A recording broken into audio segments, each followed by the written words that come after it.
Breadbox Media programming is brought to you by introducing the redesigned CatholicSingles.com, featuring new ways that put the spotlight on the person and their faith, not just a profile picture.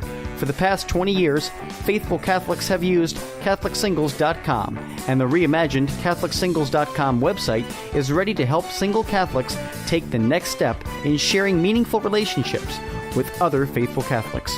Remember, CatholicSingles.com for faith, fellowship, and love.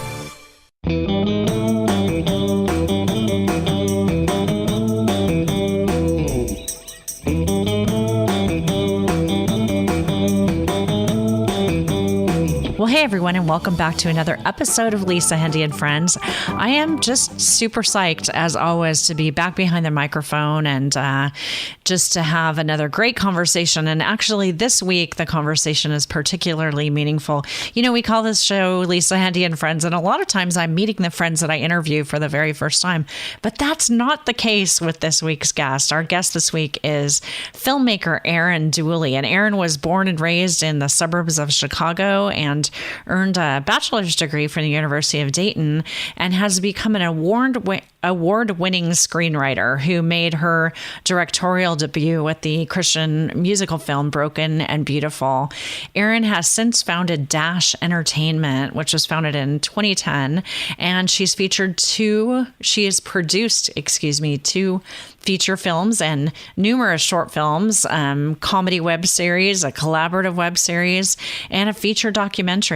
And Erin is now a speaker, a published author, and she travels around the country with her documentary, A Way to Forgiveness, giving talks and ministering to people on the importance of how to forgive. And not only is she a guest on Lisa, Hendey, and Friends, but she's my real life friend too. Welcome to the show, Erin Dooley. Thank you. Yes. Well, I'm glad to be counted among your real life friends. An honor.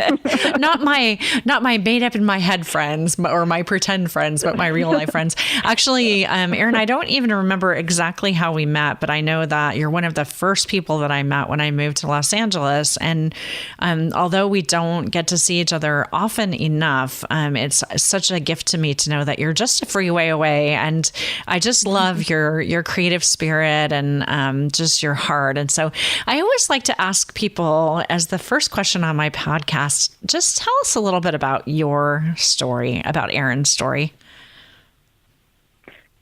Well, I've always been interested in writing.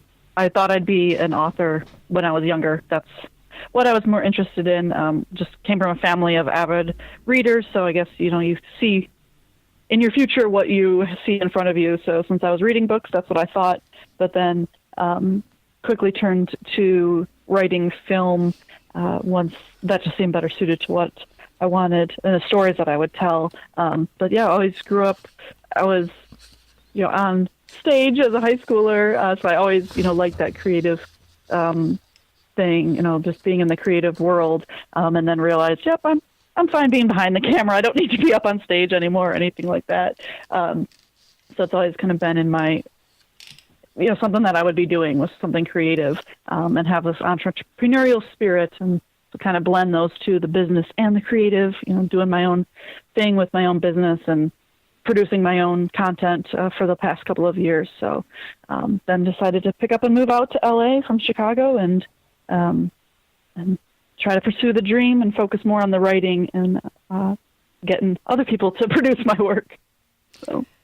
Erin, I think that there's so much complexity to how you got into what you're doing and where you are now with it. But it's kind of funny that I guess I want to start off, first of all, from the perspective of big changes that happened in your life. Let's talk, first of all, about Broken and Beautiful and when that film was created and what you've done with that in recent years. Yeah, that was, the first film feature that I made. I had done, I think, only one other short film before that, and I wrote this film and I went for a walk after I finished the script and was praying about what God wanted to do. And I was still, I was living in the suburbs of Chicago, didn't have any connections to anybody out in LA, and just really felt that God was wanted me to continue doing it and to produce it. So I did. Just basically everybody that I knew, I asked if they could help out. And so that was all the way back in 2011 when I made that film, took it around to festivals and was trying to get it, a wider release. And then I sort of set that aside when, the rest of life happened that I made the documentary. So that kind of went on pause for a little bit. And then I picked it back up last year and decided to release it again. And just having had the experience, which we'll talk about with A Way to Forgiveness, now that I had, rented out theaters and, had more connections and thought I could do something a little bit bigger, I decided that I wanted to, finish what he started in my life, and I still believed in it and wanted to get that message, because it also has, the idea of grace and mercy and forgiveness. That's a common theme in a lot of things that I write, which I didn't kind of notice because it's not always the main theme or something in what I write, but there is that underlying theme in a lot of what I do. And when I picked this back up again, and I realized that, so then in the spring I released it. I went and rented out theaters in 10 different cities, and it's available online on DVD. And so that's a story people in the church. It's interweaving stories, people all dealing with different struggles, from infidelity to addiction, and how people of faith deal with it. And I always joke that they sing about it. That's how you deal with life struggles. You break out into song. It uses contemporary Christian music that you'd hear on the radio, and I weaved the story around the song so they fit really kind of perfectly with what that character is going through. So that is Broken and Beautiful. Yeah, that's an ambitious thing to involve music in it too, and that's a whole story that you touch on kind of in the book that you wrote to accompany the film. Do you want to talk a little bit about the book and why you decided to do that? Because that's a little of an unusual thing for a filmmaker to actually write something to go with the project. Yeah, a friend of mine, I was working at a college at the time, and we would meet for lunch, and she was a writer as well. She was a novelist. And so she encouraged me to keep a journal of all the things that were happening, because there were a lot of these sort of God moments where, from one day to the next, I wasn't sure how I was going to have something happen that I needed for production. And I would just pray about it, and God would provide. And it was pretty amazing. And so I'm really glad that I did keep this journal, because to look at it all, it's pretty amazing when you stop to look around in your life, you can see God's hand. You might not stop to look, and then you might not see it, but when you really do keep track of it, it's pretty amazing. And so I wrote the film because it was a pretty Herculean task to do, and I probably only would have ever done it the way that I did it, being my first one, because any other time I would have thought it was too big to do. Because there's 24 songs in it. There's 12 leads. It's an ensemble cast. We filmed at about 20 different locations throughout Chicago. And I was a new director. And so it was a big task. And so the book is, it's called You Want Me to Do What, God? Because I did not feel equipped to do it at the time, but he did provide. And so it's just the idea of saying yes to God and knowing that he's going to provide. And it might look different than what you think, but that he will, if you're going to be in line with what he's asking, then he will see it through in your life. So I just want to, so it's a small book. It's like a devotional. Each chapter starts with a Bible verse that sort of sets the tone for that chapter, and it goes chronologically through the journey all the way from inception through release.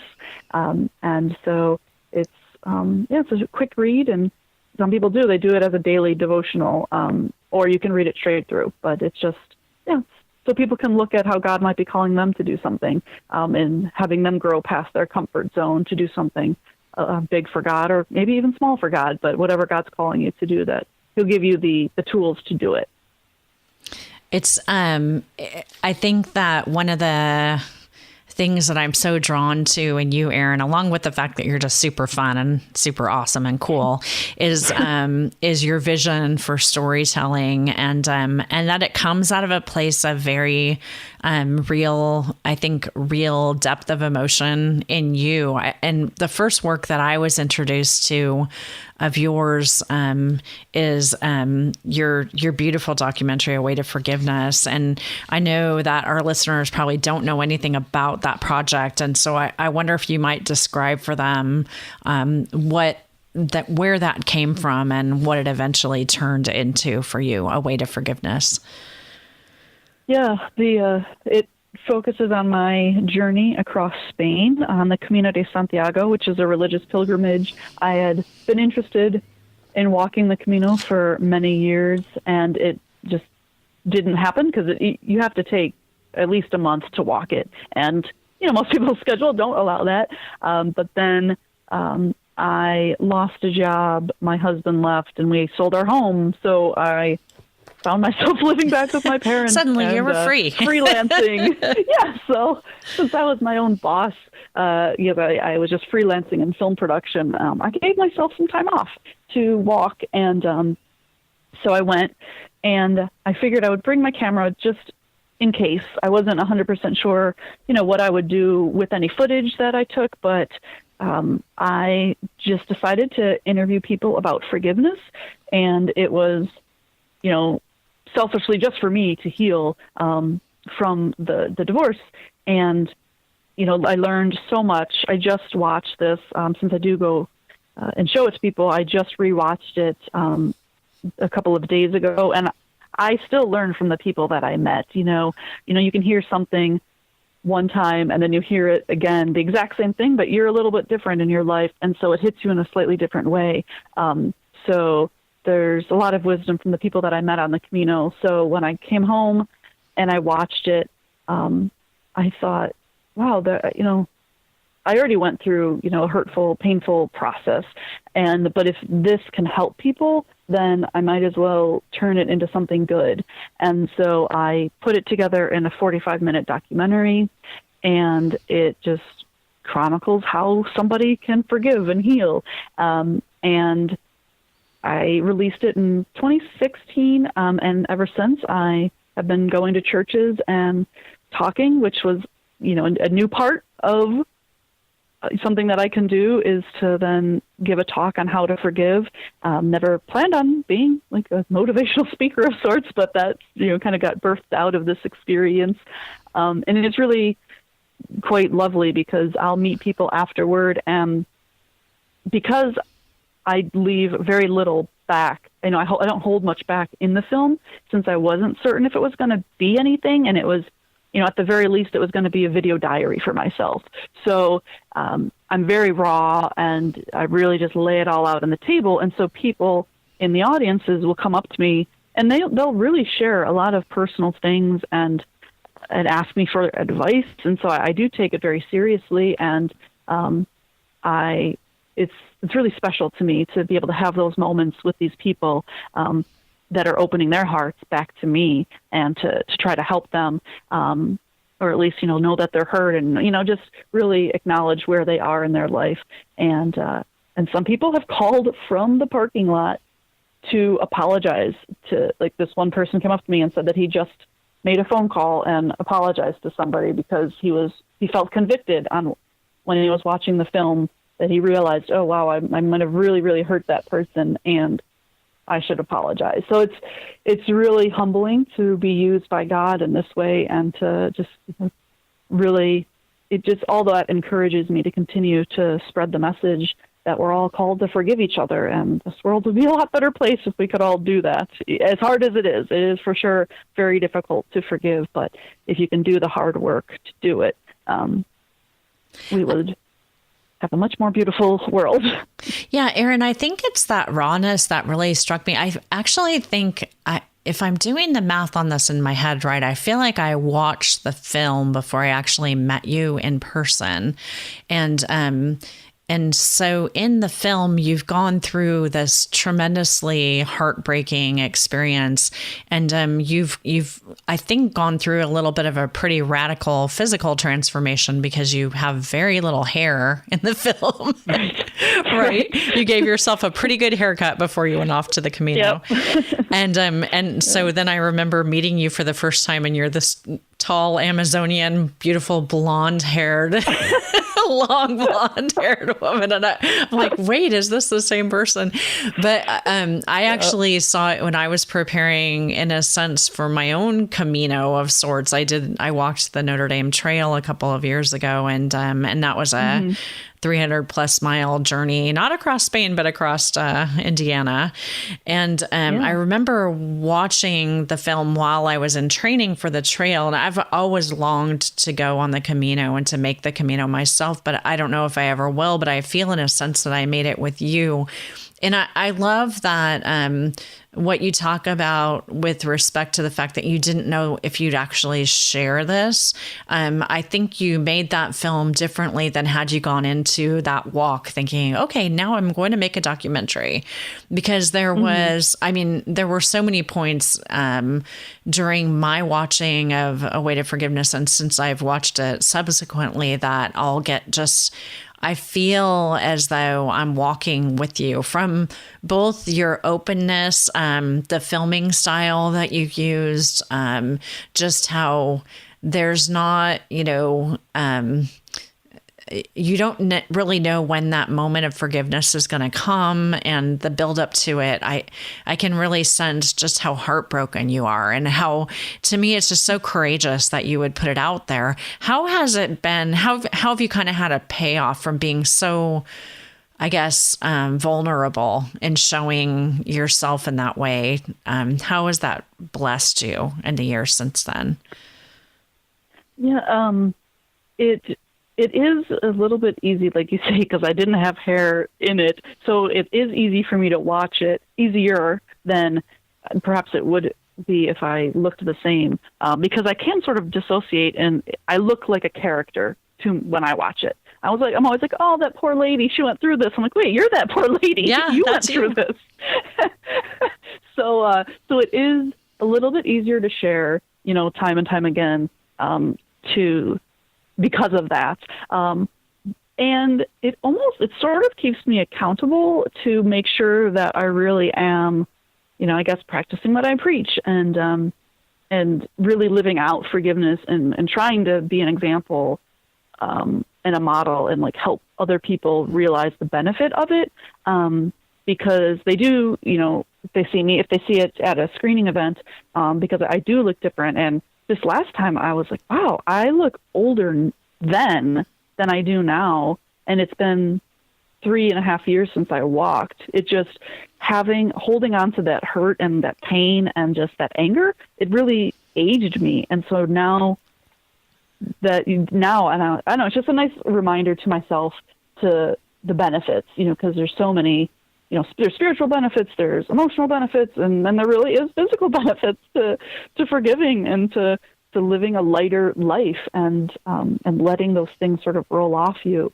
And that was something new that I noticed this last time I watched it. I saw age on my face.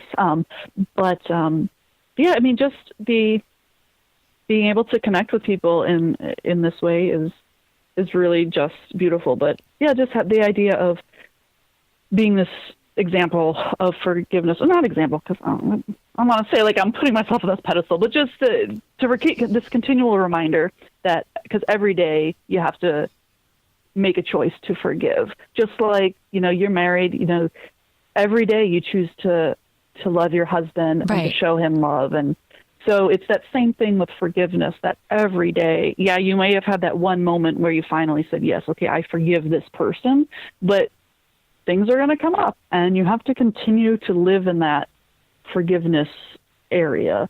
So that is helpful with this film to keep being mindful of that.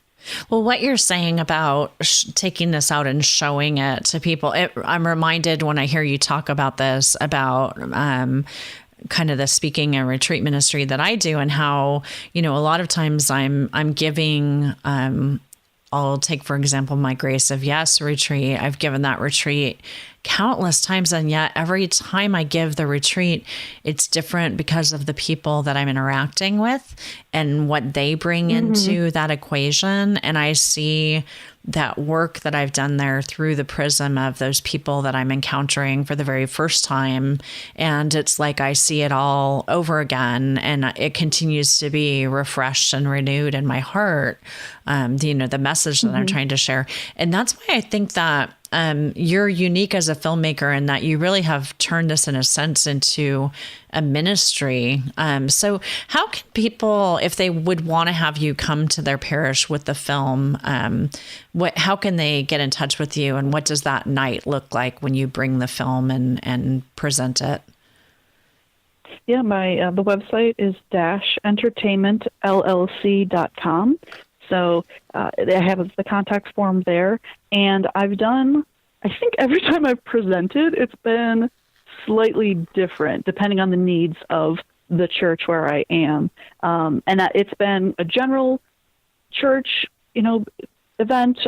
It has been with youth that are going to be confirmed, the teenagers. I just was with young adults in their early to mid-20s. So whatever, it's appropriate for all different ages. And then I show so it's a 45-minute film. I give about a 25-minute talk. I do a Q&A.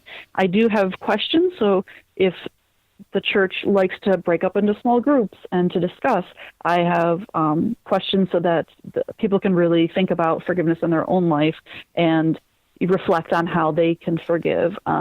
So there's different ways that whatever the church, wants to do. If it's just a Lenten mission event or something where they just want to hear a talk, I can do the talk separately. I've done just the talk, and I show snippets of the film. So it really can be modeled or, packaged however the church wants it. So they can just, again, contact me through -entertainmentllc.com. Perfect. And we'll have links to that in our show notes too. Erin, I wanted to talk to you about what it's like to live as a woman of faith out here in Los Angeles. In a way, it's like you're really living kind of that La La Land existence that we encountered in the movie. And to me, you're someone who's actively using your gifts to create, to look to kind of foster new ideas, in the secular world of movie making and television production and stuff. And it's a rough, it's a rough business. And so I'm just wondering what it's like for you as, first of all, a woman, and secondly, a woman of faith, to try to make it out here. What's that like? It's not easy. LA can be a very tough town. There was some billboard that was like, LA's full, stop moving here. It's just such a crowded town. And I was told when I first moved here, they're like, yeah, about every 6 months, you're going to need to, maybe more than want to, get away for at least a long weekend. And I have found that to be true. It just, it gets to be a lot, this constant hustle, so it's taking those escapes. I do go back to see family pretty much every, once a year for the holidays. And I learned very quickly being here that you need to surround yourself with, the like-minded people to stay grounded, because I could physically feel like the weight of this city when I moved here, like the darkness of the city. So there is a lot of, the dark here. But just like, St. Paul says, wherever sin abounds, grace abounds all the more. And so I have been wonderfully surprised and delighted at the depth of people who I have found in the Catholic communities that really, they are so firmly planted. So I have made a very, purposeful point to join those communities, make those friends, you included, to find those people of faith so I can stand shoulder to shoulder with them. And there are so many people in this industry that are also trying to, have work for God, and some are doing it overtly, and some are just doing it, wherever they are. If they're in, a writer's room for a TV show that, on its face is nothing to do with religion, but maybe they're making it less offensive, and for them, that's what they need to do, and that's what they're called to do. So it's interesting to also, have those conversations, but really it's surrounding myself with the people who are like-minded, but also really good at their craft, because they're to call you to be better in your craft and just to constantly improve. So because it's really important, because you can very easily get swayed in this town, and do things that you might, not that they're terrible, but maybe you shouldn't be doing them, or projects that maybe you don't want your name associated with. It can be easy when you're getting no's to a lot of things, if the one yes you're getting is like, oh, but this isn't really that great. So it just takes a lot of prayer and, finding the right people to surround yourself with. Yeah, I find those bright lights and interesting places too, just those people that are really special, and you wouldn't necessarily expect that they're going to be so open about what inspires them to do the work that they do. And I think that I find more often than not that people out here, maybe I've just been really fortunate, but that people are well-intentioned, and that they, that they're inspired in a certain way. And maybe it's not, most often it's not something that's overtly religious, but they're cool people with good stories to share. And it's just really fun. And sometimes I'm surprised that, I wear this cross around my neck. And so I'm sort of not hiding from the fact that I'm representing a particular viewpoint. And it's often really fun to kind of have people come to you and just ask you a question about the church, or, have a chance to sit and talk to somebody about their own journey and just to listen. And I'm sure you find that all the time in the work that you're doing.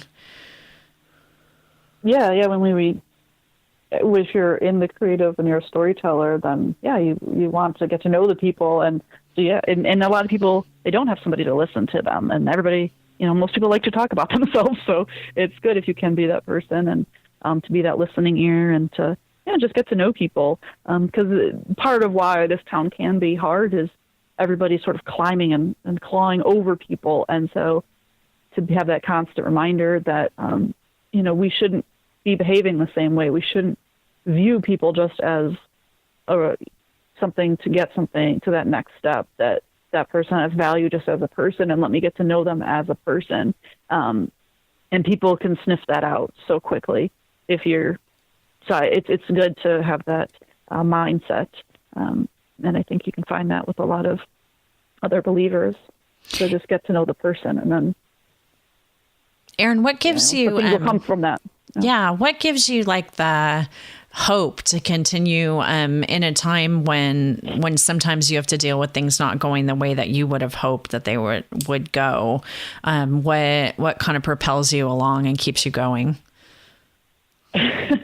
Well, it's funny because I think I'm out of a little bit of a valley in my own thinking of where, what's next. And I guess I'm just like this worst case scenario person, because I'm always in that, you're like, well, okay, what's the worst thing that could happen? Like, you could die, like in any given situation. And then you're like, well, then you'd be in heaven. So it's really not that, hopefully, we can't be presumptive, but so I think I just go to those extremes. I'm like, all right, well, you're not going to die. So what's then the next worst thing? And then when you kind of back into it, you're like, all right, well, I'm okay. And just to continually remind yourself that, if God called you here, he's going to figure it out. I mean, he's got it figured out. He's going to unfold it for you and lay that.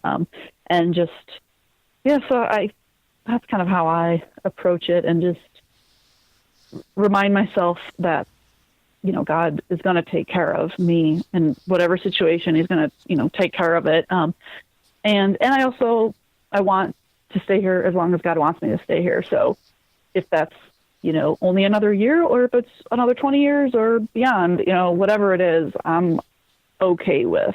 So I think just having that sort of service mentality has helped me too, and helps me in the slumps when I'm feeling a little bit like, why did I even move here?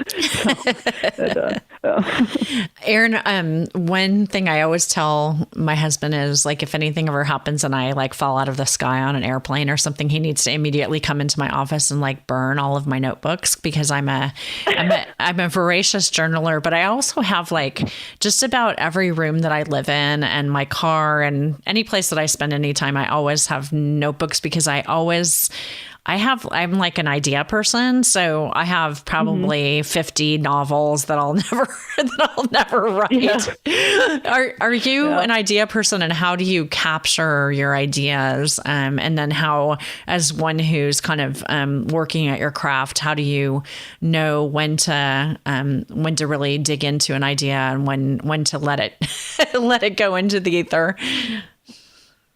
Yeah, I used to be more hard copy with my notebooks, and I'd always have one in my purse. And I sometimes do, but I also like to change purses. So I like, if I forget to put the notebook, so I use my phone a lot. I have a bunch of different on that, just on my phone to write any ideas and things like that. And then. So you never know when an idea will strike, when there's a funny line of dialogue, especially like, because I've been working on some comedies. And so when I hear like a funny turn of phrase, I have finally remembered that, I am not going to remember all of these things. So to really write them down when I hear them, because some of them are just gold. And then I did, as far as then, discerning which ones to pursue, because ideas abound, if you just keep thinking of them, the more come. And there was one, I heard a story a couple weeks ago, and so I wrote it all down, and I did a little bit of research. And then actually just this morning, I was cleaning off my desk, because I do, if I'm home, I will handwrite things, and I will just grab scraps of paper. So my desk is just littered with notes, and sometimes it gets overwhelming. And so then I'm like, all right, we got to rein this in. So today was a little bit of a reining in day. And I found this idea, and I was like, I don't know that I need to be one to tell this story.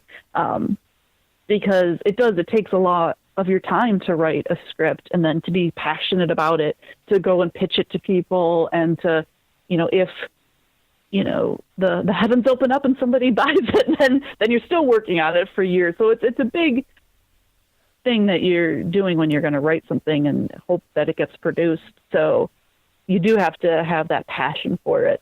So I think for me, just asking, am I passionate about it? And it is finding that emotional undercurrent of something, because I am kind of a deep thinker. I'm like finding those emotions. And I think most things, if you think about it, there's other people that think about something too. And so just tapping into that idea of those larger issues, like loneliness or, whatever the thing is, if it's good, it's probably a little bit, you can find the universality in it. And so that's what I gravitate more towards, those like stronger emotions that I can find and that resonate with me. And so then I'll write that. Those are the stories that I'll write. That get told. I still haven't figured out the system for the shower. So when we develop that note-taking tool for the shower, that'll be a winner, I'm sure. So although I do have many a note that I've taken in the middle of the night underneath the covers in my bed, that I wake up the next morning and I'm like, what was I thinking when I wrote this? Can you read them? I could never read it. I can barely read my daytime handwriting. So my nighttime, that would be hopeless. Definitely got to have the phone for those. So I guess my last question relates to what advice you would give to anybody who might be out there listening, who's had the idea for something, a creative endeavor, but hasn't been courageous enough yet to dip their toe into the water and give it a go. What kind of advice do you have for them? It's really just doing it. The very first thing that I wrote, it was just like eating away at my brain, and it just kept consuming me, and I couldn't think of anything else. And I said, fine, I'll write it down. And then thinking that would just, okay, I got it on paper, then I'll be done. I won't think about this anymore. But then, that next idea was right there too. So it will open the floodgates. But to just do it, and to research whatever, your craft is. If it's writing, then read a ton. If it's directing, then, study direct, whatever, learn your craft. But yeah, just doing it. The tools are so accessible now. Which is kind of a double-edged sword because people have different expectations now, and you still have to cut through, all of the clutter that is bombarding everybody, all the messages, and you still have to get people to watch it. So it might be easier to make things. But yeah, I think just doing it, and if it resonates, it'll resonate. The way to forgiveness, I shot it myself on a GoPro. I joke that it's the shortest credits in film history because it is me. It is my name, and then it is the composer's name and the person that cleaned up the sound. 3 people. And so it's like 30 seconds of credits. But you can do it, and people can forgive, it's, for that, it's shot on a GoPro. There's it's handheld, so it can be a little bit shaky, whatever. But it resonates. It's so emotional that it touches people. So you don't have to be this fancy filmmaker. You can just do what you can with what you can, and then you grow and you'll get more. So just start. This is the most simplest. My long-winded answer. Now just start. That is the short answer. I like that. So if you're listening, just start, and definitely make sure that you check out Erin's website. You can kind of find a home base for her at -entertainmentllc.com, and we'll have links to the Beautiful Unbroken website, to ways for you to find out about a way to forgiveness and how to bring that out, or to see it for yourself if you want to bring it to your parish, and all of Erin's social media links. And Erin, I want to thank you for the beautiful work that you're doing, and especially for being a friend and a storyteller. And I pray for you all the time, and I can't wait to see what comes next in your story. So thanks for coming on the show. Well, yeah, I was glad to be here, and always glad to talk with you, either over coffee or over a podcast. It's always good. Yeah. Well, God bless you and the good work, and keep it up. And I can't wait to see you in person again soon. Yeah. All right. Thank you. Well, that, again, was our interview with Erin Dooley, and be sure to check out the show notes. Erin has so much good going on, and she's just a really bright light and a greatly creative resource, and I know you're going to enjoy getting to know her. Definitely consider bringing a way to forgiveness, and check out Broken and Beautiful. It's been called a Mamma Mia of mercy and grace, so great films. And that's it for this week's show. So until next week, we're always happy to get your feedback. So if you have any questions or anything that you'd like to share with me, you can always reach me on social media at Lisa Hendey, or just drop an email to lisahendey@gmail.com. All the shows air in a variety of different places, but I really would like to thank our friends at Breadbox Media for being a wonderful podcasting home for us. And if you enjoy the show and want to share it with other people, it's really great for you to share Breadbox Media, because not only will you hear Lisa Hendey and Friends, but many other great podcasts as well for your journey. So until next week, friends, I wish you and yours all the best. Have a great week, and God bless.